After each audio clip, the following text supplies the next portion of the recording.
More now, breaking news, the sudden, almost totally unexpected departure of Keith Olbermann from MSNBC, still with plenty of time on his contract. Unknown right now whether he jumped or was pushed. He anchored the network's highest-rated primetime news program. Back with us, Ali Velshi. Also, David Schuster is still with us on the phone. Also on the phone, Howard Kurtz, host of CNN's Reliable Sources, media writer for the Daily Beast and Newsweek. Our political panel joins us as well. Political analysts Roland Martin and Eric Erickson, editor-in-chief of RedState.com. Howard Kurtz, we haven't heard from you. What do you make of this? Well, while the news is stunning, Anderson, it really is not that surprising. Keith Olbermann was in a virtual war with his bosses at NBC and MSNBC in recent months.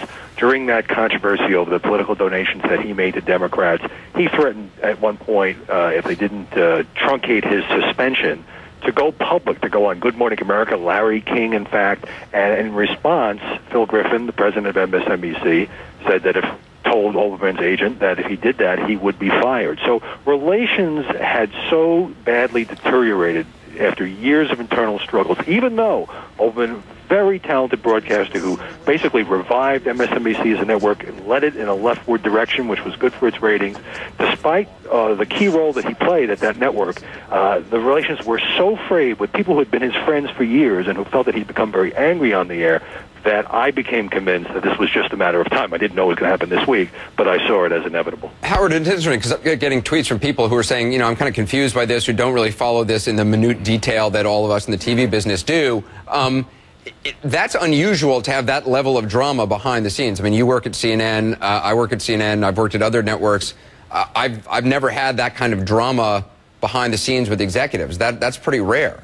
I've just about never seen anything like it. I mean, on the one hand, he was the star. He had the $40 million contract, and people, there wanted to keep him on the air as a matter of television success. On the other hand, he's a very volatile personality, difficult to work with. By his own admission, sometimes he went too far, very personal attacks on Bill O'Reilly, for example, and a couple times he had to pull it back. He had to apologize for going too far in some of the language he used against Senator Scott Brown, for example. And then in this whole era when we're all talking about civility in the wake of the Tucson tragedy, Olbermann went on the air the night of the shooting, in fact, one of his special comments, and said that, yes, perhaps at times he had gone too far and he wasn't going to do that again. And then he proceeded to just denounce Glenn Beck and Sarah Palin in very vituperative terms.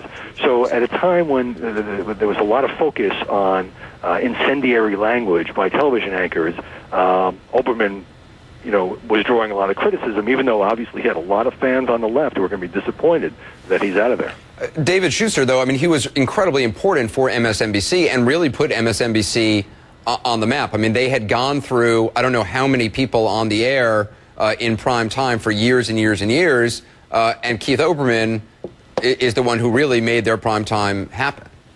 That's absolutely true. But one thing to keep in mind, Anderson, is also it's going to be fascinating to see what MSNBC does next because, Keith essentially designed Countdown of the show, but he was also instrumental in training some incredible staff who are still there to this day. Rachel Maddow and I used to joke that when we would substitute for Keith Olbermann, it was like taking a Ferrari out. Our job was simply not to wreck the car.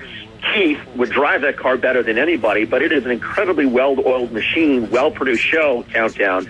And there's a lot there that I think would still resonate with audiences even if Keith is not there. So it's going to be fascinating to see what they do both internally in terms of the talent, the people they'll put the show on every day, and the segments that they have, which clearly are some successful franchises. Right. My understanding is they're moving Ed Schultz, I think, to 10 o'clock, Lawrence O'Donnell down to 8 o'clock to replace Olbermann's time slot, and Rachel Maddow stays where she is. Let's get our political panel in here. Eric Erickson, what do you make of this?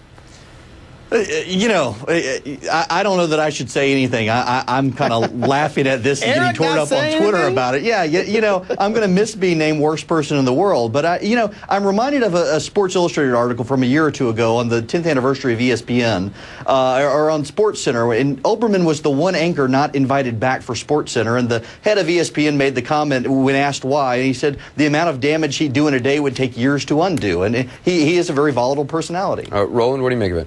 I think, first of all, if you look at several different things, there's no doubt that Keith Olbermann had a dramatic impact on, of course, the branding of MSNBC, but also changing the financial fortunes of the network as well.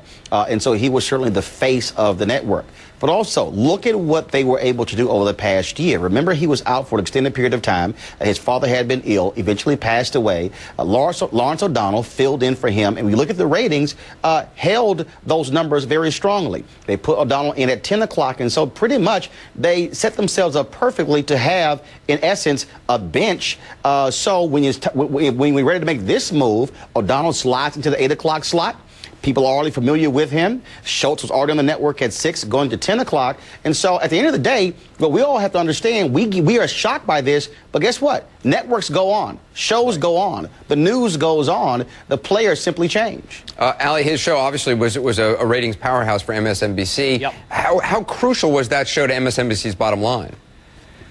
Well, it's done very well. It appears to have peaked. The ratings for the show appear to have peaked a little bit, and Roland brings out a good point that while Keith Olbermann has been an issue in terms of his volatile and mercurial personality for some time, they now have quite a solid bench to be able to have made that move. So the reality is, would the new owners have tolerated mercurial and volatile and combative, or to them might that have been toxic? And I think that Howard makes the point that this is an environment where toxic may not have been all that helpful. So while this may not have been the new bosses, Comcast, who are going to be taking over this company, it may be the old bosses saying the new bosses may not put up with this. We put up with him for a long time because he's such a good talent. But I think may not be that Howard, what do you make of that? Because I have been hearing I heard this last summer from folks who know Comcast well, who said, look, it's a different kind of culture, and they're not going to, they don't like this kind of stuff.